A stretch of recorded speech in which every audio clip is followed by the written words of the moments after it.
Au lendemain d'événements qui nous ont littéralement abasourdis, nous sommes restés tétanisés par la tragédie et la mort d'hommes, voire de femmes, auxquels nul ne pouvait s'attendre, même dans le paysage de désolation qui est le nôtre aujourd'hui.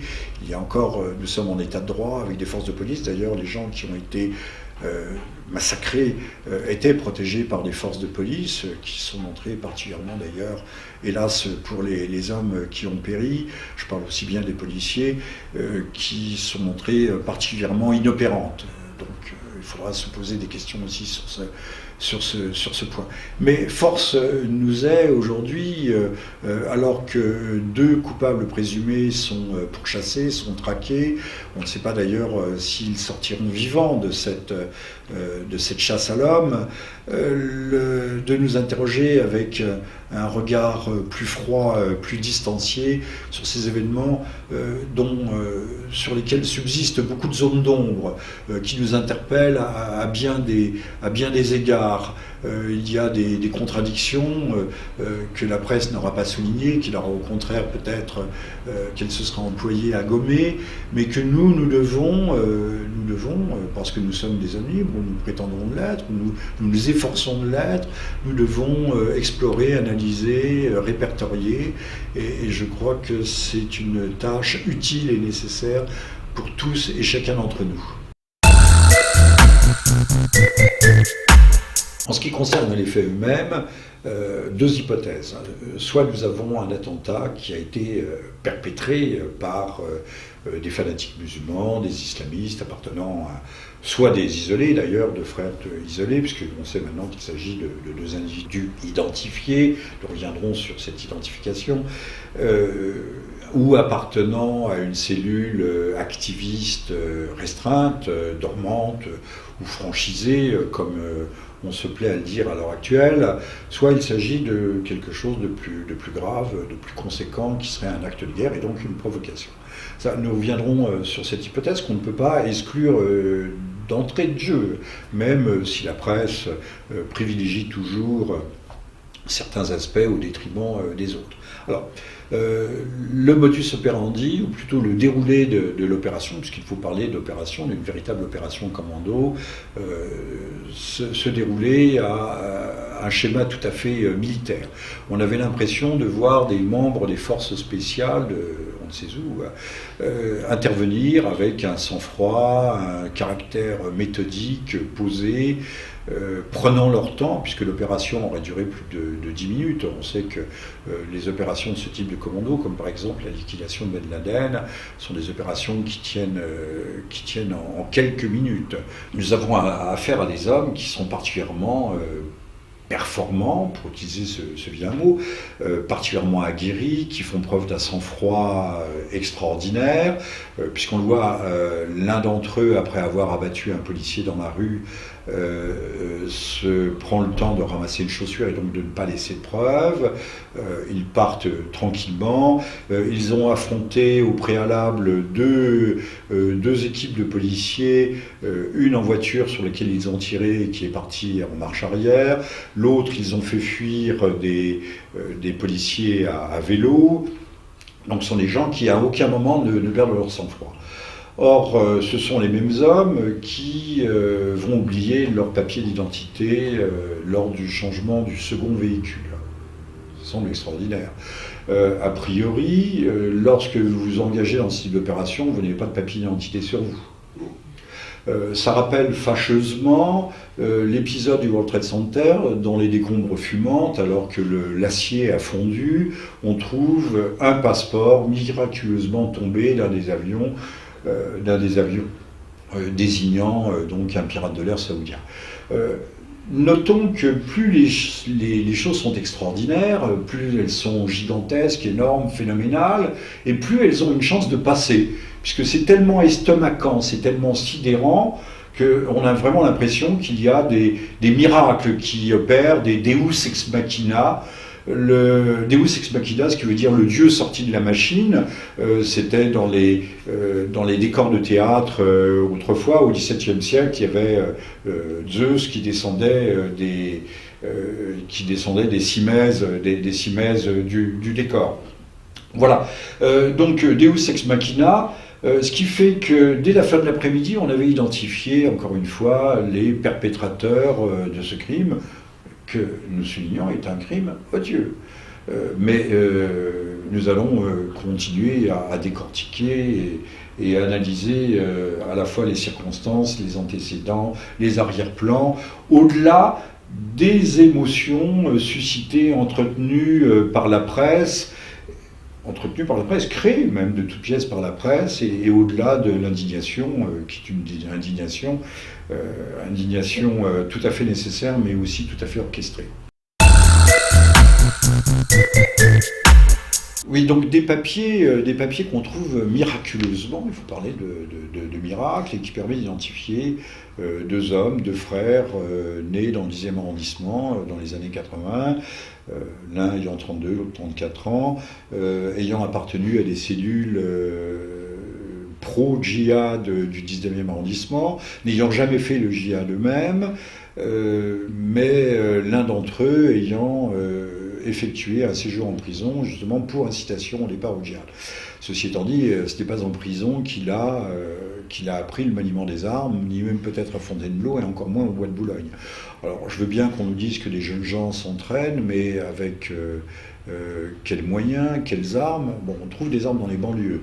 Elles ne sont pas excessivement chères, mais les munitions sont très chères. Une balle de Kalachnikov doit être aux alentours d'un euro pièce. Donc vous imaginez les fonds que cela, ne serait-ce que pour l'entraînement. Or, si on regarde les vidéos, on voit qu'il y a une voiture de police avec des impacts qui ne sont pas le fait d'un tir de chasse-peau, enfin plutôt de fusil à pompe avec des chevrotines, qui ne sont plus en vente en France d'ailleurs, de chevrotines, mais bien un groupement d'impacts d'un fusil de guerre. Or, le groupement, c'est un groupement réalisé, obtenu par un véritable professionnel.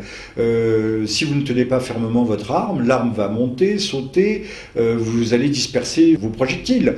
Or là, vous avez sur 30 cm², vous avez un groupement presque parfait. Je ne crois pas que des gens qui n'aient pas une formation, enfin moi c'est ma conviction, n'aient pas une formation précise, professionnelle, difficile, dure. D'ailleurs, ces gens, notons, étaient habillés comme des commandos des forces spéciales, et non pas comme de simples djihadistes.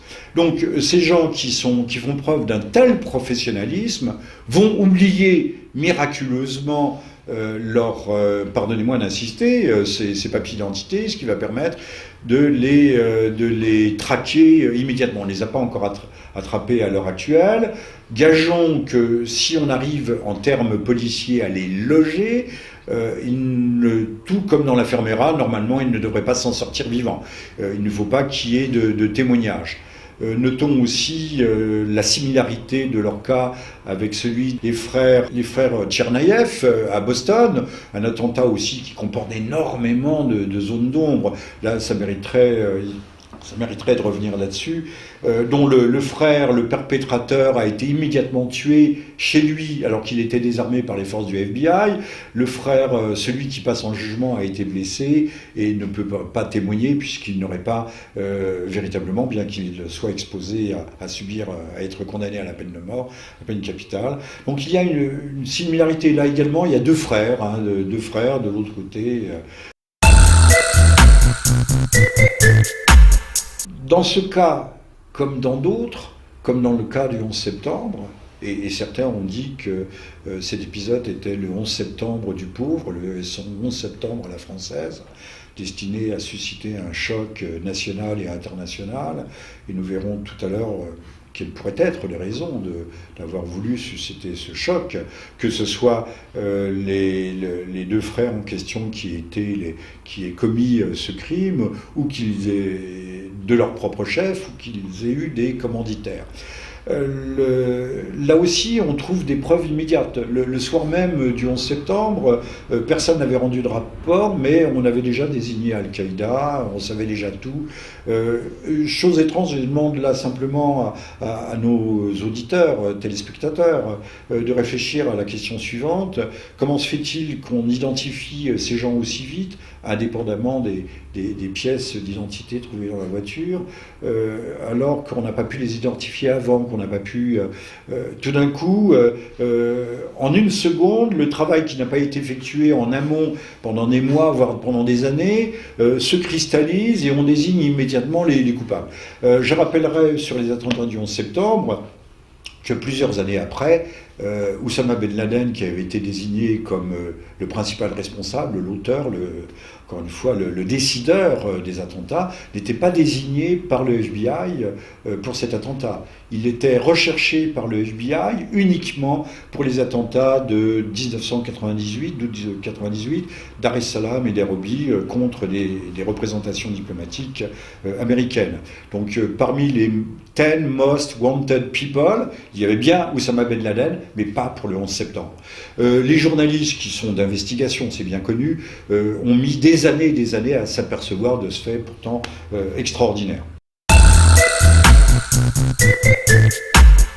Au-delà de la mort tragique de 12 personnes, et peut-être demain de 13, de 14 ou de 15, et surtout de la mort de 2 policiers qui étaient en service, qui étaient des policiers tout à fait innocents, qui n'avaient rien à voir de près ou de loin avec la politique éditoriale de Charlie Hebdo, de savoir que ce commando n'a pas agi comme agissent véritablement les membres fanatiques de l'État islamique au Levant ou d'Al-Qaïda, qui ont des motivations religieuses. Et quand je dis religieuses, à la façon ou à habit de leur religion très particulière, qui auraient dû, en tout état de cause, soit venir se faire exploser en tant que martyr, shahid, soit commencer par mettre le feu ou faire sauter l'immeuble pour détruire tous les éléments matériels impies, notamment les fameuses caricatures, mais ce n'est pas seulement les caricatures de 2006, repiquées d'un journal danois, ce sont surtout les caricatures postérieures. J'engage ceux qui nous verront, qui nous regarderont, à se rendre sur la page images de Google et de regarder les premières de couverture de Charlie Hebdo qui sont tout à fait évocatrices de ce point de vue et qui montrent bien à quel point c'était un journal très particulier. Donc ces gens n'ont pas agi comme agissent véritablement dans des fanatiques musulmans dans des circonstances analogues. Ils ont agi comme des exécuteurs. Et puis il y a un détail qui tue, que personne n'aura jamais relevé, mais que moi personnellement j'ai relevé pour avoir vécu dans le 20e arrondissement, bien connaître les milieux de l'immigration, mais pas seulement maghrébine, aussi bien pakistanais et autres. Lorsqu'ils prennent une 3e voiture à la porte de Pantin, c'est une Clio, le propriétaire en descend, on le fait descendre d'ailleurs sans violence, et le propriétaire, avant qu'il ne parle, demande à récupérer son chien. Alors, très obligeamment, les tueurs autorisent le propriétaire à récupérer le chien. Je puis vous dire que des fanatiques musulmans auraient tué le chien, l'auraient jeté par-dessus bord je ne sais où, ou ne l'auraient même pas touché, puisque le chien est un animal haram, fondamentalement impur, dans une interprétation très restrictive et absolument stupide du Coran. Donc jamais il n'aurait autorisé le blanc, il lui aurait collé une balle dans la tête, et à son chien aussi. Enfin, à la limite. Donc si nous avions eu affaire à de purs fanatiques. Donc, les esprits éclairés, il y a déjà beaucoup de gens qui, à travers le monde, réfléchissent à ces événements, se disent que nous n'avions pas affaire à ce moment-là à des hommes purement mus par des motivations religieuses et fanatiques, aussi d'ailleurs, aussi déculturés soient-ils pour avoir vécu dans le 19e, parce qu'après tout, on n'est plus tout à fait, quand on est un fanatique musulman, on regarde Google, on regarde les vidéos, on connaît les canons de la loi. D'ailleurs, le premier quincaillier pakistanais du boulevard de Belleville, ou plutôt du 19e ou du 20e arrondissement, on les connaît parfaitement. Hein. Enfin, de leur foi à eux, c'est-à-dire que le chien est l'abomination de l'abomination. Donc là, vous voyez, il y a une fausse note qui vient se surajouter à l'extraordinaire bémol que constituent ces papiers. Donc maintenant, on traque des hommes, on a déjà arrêté certains de leurs proches, gageons que, comme dans l'affaire Mera, ces hommes ne seront pas pris vivants et ne seront pas conduits à témoigner. Maintenant, si par miracle on les prenait vivants, si par miracle ils étaient conduits à passer des aveux, là aussi il faudrait malgré tout avoir quelques réserves intellectuelles à l'égard de ces aveux, en se demandant ce qui se cache et qui a manipulé cette opération, puisque une opération aussi complexe, aussi parfaite dans sa conduite, dans sa réalisation, ne peut pas être le fait de deux individus dont l'un a passé 3 ans en prison pour avoir prêché le djihad, mais qui n'ont jamais connu un entraînement militaire de haut niveau, encore une fois, du niveau de force spéciale, pour accomplir une mission qui mérite là aussi une profonde réflexion quant à ses objectifs réels. Qui était visé, ce que la presse s'empresse de désigner comme des journalistes. Alors, si les gens de Charlie Hebdo sont des journalistes, Raymond Cartier par exemple, l'homme qui a dû créer Paris Match, qui était un grand journaliste au lendemain de la guerre, n'était pas un journaliste. De même que si Picasso est un peintre, Rembrandt n'en est pas un, c'est exclusif l'un de l'autre. Quand on regarde les caricatures de Charlie Hebdo, on se demande quelle est leur conception de la liberté d'expression. D'ailleurs, une liberté d'expression qui comporte des cibles, mais au même titre qu'on parlait autrefois du pâté d'alouette, avec une alouette et un cheval. Alors de temps en temps, puisqu'il faut mettre tout le monde soi-disant à égalité, il y aura un zeste de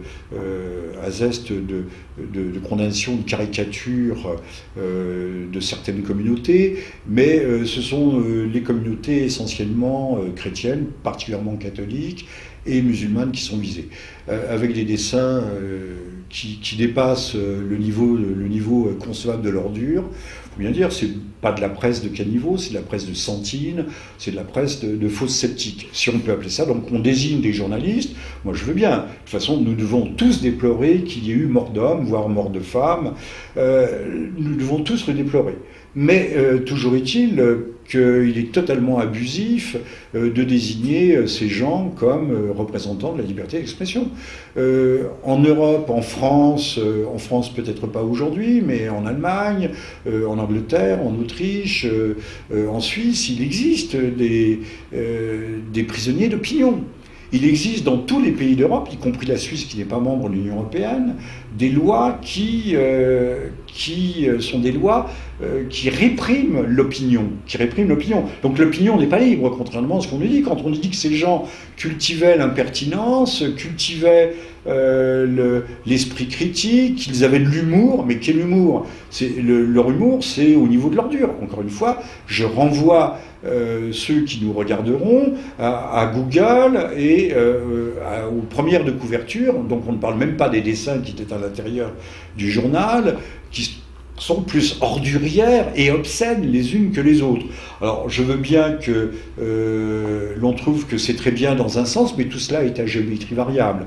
Encore une fois, ces gens qui soi-disant défendaient à travers la liberté d'expression la démocratie, c'est quand même une expression démocratique assez totalitaire, puisque ces gens désignés comme, jamais on ne parle de non-conformisme à leur propos, mais on dit impolitiquement correct. En quoi était-il impolitiquement correct ? L'islamophobie est une idéologie dominante, l'idéologie non pas des minorités, on va dire les minorités au pouvoir, parce que le Parti socialiste n'est pas une majorité, c'est une minorité en France. mais une minorité proactive, développe un antichristianisme et un anticatholicisme rabique et virulent. Donc ces gens étaient fondamentalement politiquement corrects. C'est exactement le contraire. Alors, beaucoup de braves gens abusés croient qu'effectivement, on a attaqué la liberté d'expression. Mais c'est une liberté d'expression qui était une arme de guerre, une arme de décomposition de la société, de la famille, qui promouvait d'ailleurs ouvertement et violemment l'avortement. Tout est permis dans un sens, hein, tout est de l'humour, comme ces femmes, ou ces femelles dites fémènes, dont l'une est allée mimer un avortement avec un foie de veau sur le maître-autel de l'église de la Madeleine, qui a été condamné par les tribunaux de façon très bénignement. On considère que c'est de l'humour. Mais essayez d'aller faire ça dans certains lieux de culte réservés et d'ailleurs protégés par la police, et vous verrez ce qui vous arrivera. Vous vous ferez écharper. Enfin, où il y aura des manifestations gigantesques le matin de la rue. Encore une fois, les indigènes de ce pays, je parle des indigènes, les vrais indigènes, les aborigènes, c'est-à-dire les Français ethniques, sont les plus mal lotis avec leur religion et ont le droit à toutes les attaques. Et au nom de la liberté de l'expression et de l'humour, ils doivent se taire et tout accepter. Voilà. Alors, il est vrai aussi que si les coupables aujourd'hui désignés sont vraiment les auteurs de ce crime, il faut bien comprendre que l'islam n'est pas encore totalement immasculé. L'islam est ce qu'il est. Que nous aimions, que nous n'aimions pas l'islam, nous devons le respecter. Dès lors qu'il est ici, qu'il s'exprime pacifiquement, calmement. La question de savoir s'il y a trop ou pas assez de musulmans en France est une autre question, mais nous ne devons en aucun cas bafouer, humilier, avilir, souiller ce que faisait Charlie Hebdo, la foi d'autrui. Si nous voulons être respectés, il faut aussi respecter les autres. Et là, je ne plaide pas pour cette tarte à la crème qui s'appelle le vivre ensemble. Donc, voir que Charlie Hebdo, en tant que cible, était une cible parfaite, puisque aux yeux du grand public, il pouvait incarner, encore une fois, la démocratie et le sommet de la démocratie qui serait cette liberté d'expression qui est, je viens de le dire, en fait, qui est une fiction. Il n'y a pas de liberté d'expression dans ce pays, puisque, encore une fois, j'ai regardé très assidûment la télévision tout au long de la journée. J'ai vu comment l'information était affinée, comment certains visages étaient floutés, comment certaines scènes disparaissaient, comment certains commentaires et commentateurs n'étaient plus invités. Nous avons une information à sens unique, nous avons une information... ne parlons même pas de politiquement correct, toute pensée unique, nous avons une information à sens unique, et tous ceux qui pourraient dire autre chose sont évacués, comme par exemple l'ancien directeur de la sécurité de la DGSE, au service de renseignement et de sécurité extérieure, Alain Chouet, qui est un grand spécialiste du monde musulman, notamment il a été chef de poste, chef d'antenne pendant 4 ou 5 ans en Syrie, auquel la journaliste disait « mais nous avons entendu Allahu Akbar ». Et alors Alain Chouet répondait « oui, et alors, moi-même je peux crier Allahu Akbar ». Oui, on peut crier Allahu Akbar. Donc, tout ça pour dire que cet événement, au-delà même de la tragédie qu'il représente, laisse une profonde impression de malaise. Le passeport miraculeux, la dissonance profonde qui existe entre le mode opératoire de commandos fortement aguerris, spécialisés du crime, et en même temps l'amateurisme de ces gens qui n'ont aucune formation militaire et qui apparaissent un peu comme non pas des boucs émissaires, je n'aime pas le terme, mais comme ces daguets que les grands cerfs chassés à courre essayent de pousser devant eux, pousser devant la meute, de débusquer pour pouvoir eux-mêmes prendre le large.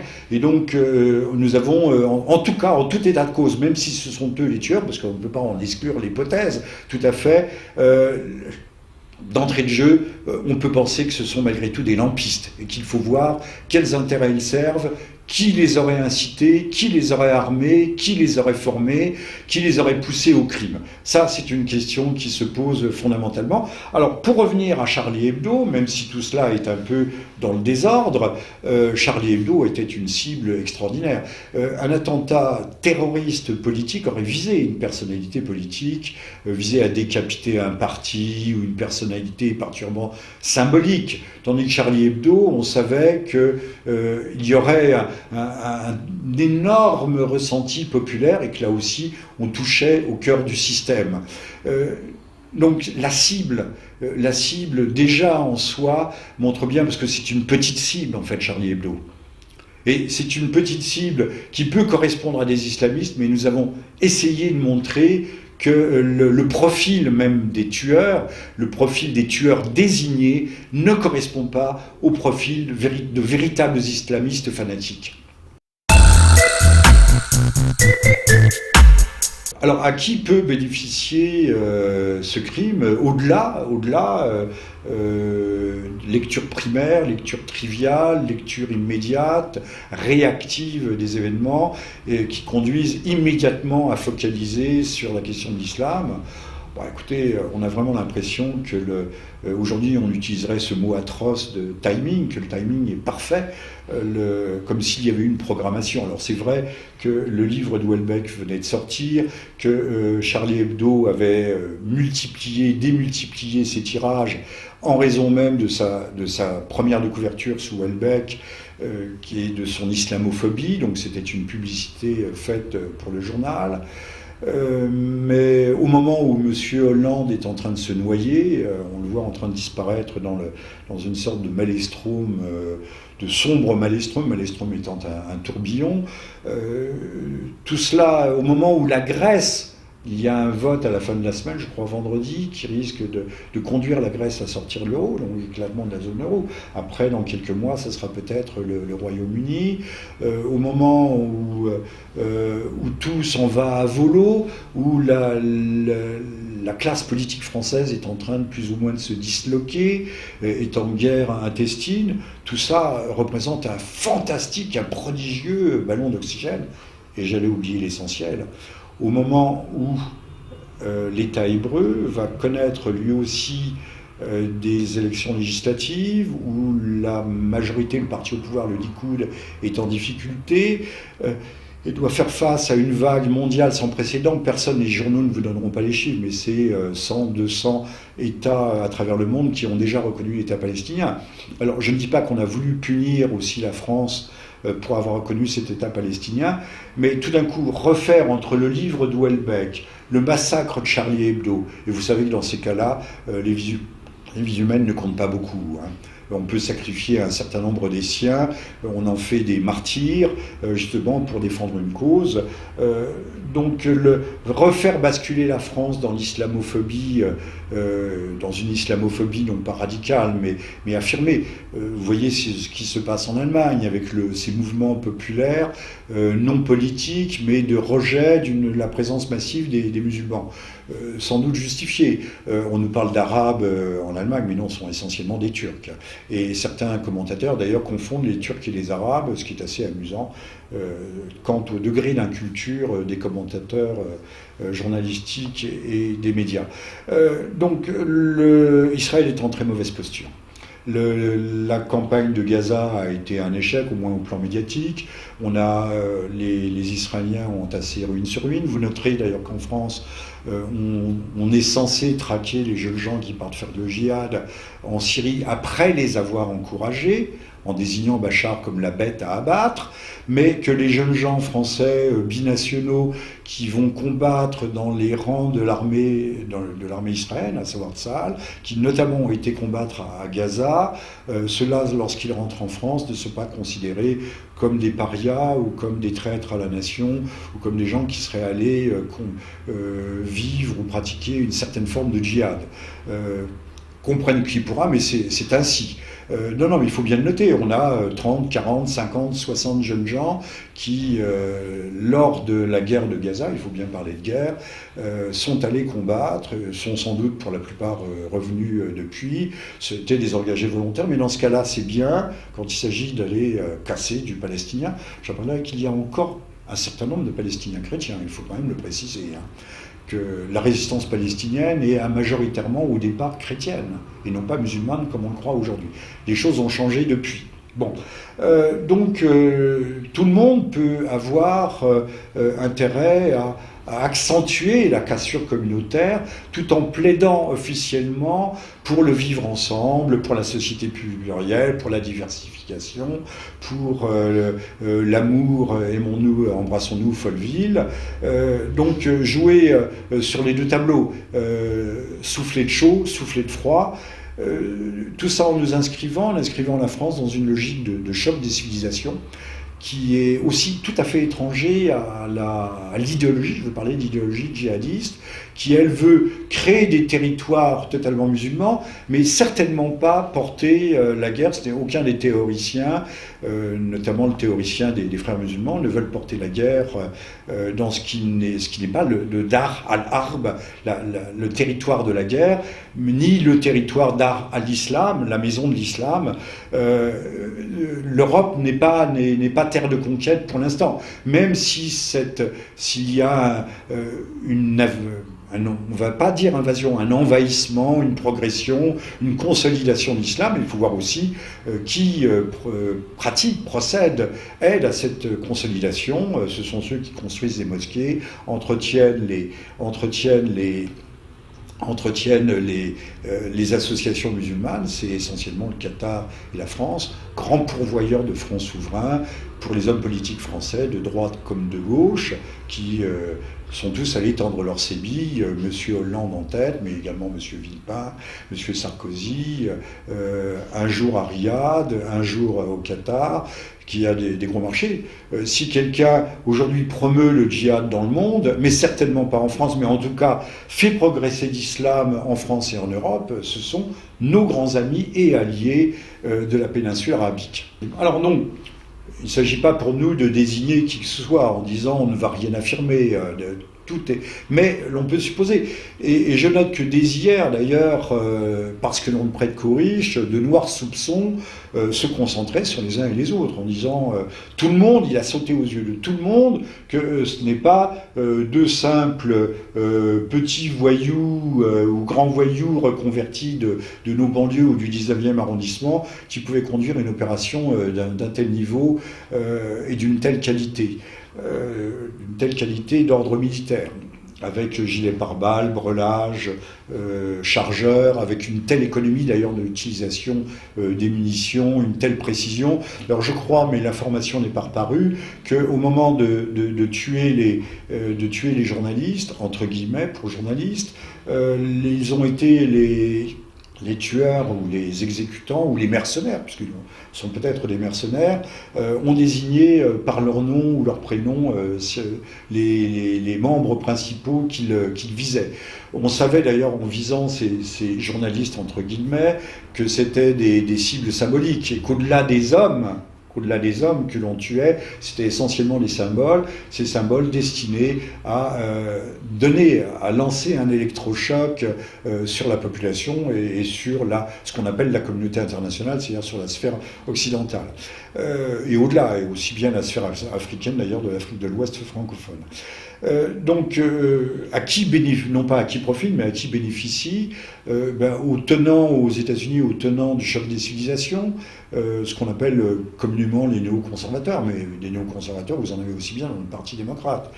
Ceux qui, pour conduire la politique impériale des États-Unis au Proche-Orient, politique qui vise à la dislocation des États-nations, au morcellement ethnique, confessionnel, ethno-confessionnel, veulent radicaliser. Aujourd'hui, si d'ailleurs on veut que l'État hébreu ait des chances de survivre, parce qu'il est somme toute en mauvaise posture, qu'il ait des chances de survivre. Il faut aujourd'hui émietter ce Proche-Orient et qu'il n'y ait plus de pôle de puissance qui puisse faire obstacle au rayonnement de cet État hébreu et à son extension, le cas échéant. Le crime, en tout cas, profite indirectement, mais directement aussi, à la classe politique française qui, je l'ai souligné tout à l'heure, est dans un état de déshérence, de déconfiture, de discrédit, comme on ne l'a jamais vu. C'est donc du pain béni, c'est une chance inouïe. Au moment où le bateau coule, il y a des remorqueurs qui viennent et qui tirent. Et là encore, on va bien voir dans les jours qui viennent si l'appât a fonctionné et si la France se rassemble dans un grand sursaut républicain. Mais là encore, et ce ne sera peut-être pas pour conclure ici, en disant que les Français, une fois de plus, ont été menés par le bout du nez, ont été abusés, ont été trompés, ont été leurrés. Et là encore, ces opérations de sidération collective sont tout à fait remarquables. Et il faut bien songer, lorsque l'on regarde, on considère avec un esprit froid ces événements tragiques, et j'insiste bien sur ce mot de tragique, sur ces événements tragiques, de voir aussi qu'il pourrait y avoir des forces sous-jacentes, des forces souterraines, qui est plus ou moins pilotée, orientée, influencée cette affaire dans des buts qui ne sont évidemment pas des buts de défense ni de la démocratie, ni de la liberté d'expression.